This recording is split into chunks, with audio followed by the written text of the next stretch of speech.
শুভ উদ্বোধন হতে যাচ্ছে হবিগঞ্জ মোবাইল এক্সচেঞ্জ। আশিক ভাই এবং আমাদের হবিগঞ্জের বিশেষ আমার বহুদিনের শখ আছে, আমরা যখন মোবাইল এক্সচেঞ্জ করতে যাই তখন যমুনা ফিউচার পার্ক অথবা বসুন্ধরা সিটি যাই। অনেক সুযোগ সুবিধা থাকে, পুরাতন মোবাইল দিয়ে আমরা নতুন মোবাইল আনি। এটা হবিগঞ্জে আসলে এর আগে ছিল না, বা আমি থাকলেও আমি জানি না।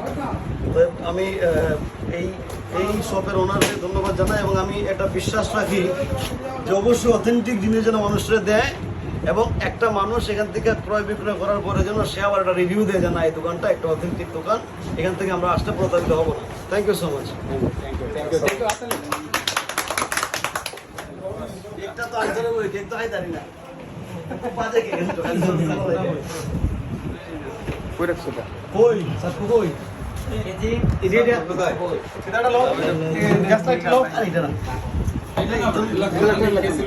কেক চালছো কেক চালছো হইতে কেক চালছো দিতে হবে কারণটা কইছো এমনি এখন সাকু কই সাকু তো কেকের সাথে কার্টুনের উপরে ছিল, এই কার্টুনের উপরে কার্টুনটার উপরে এখন যে কার্টুনটা কইছো ওই কার্টুনের উপরে আছে প্লাস্টিকের একটা সাকু আছে, কার্টুনের উপরে লাগানো আছে দেখো কার্টুনটা ভালো দিছো।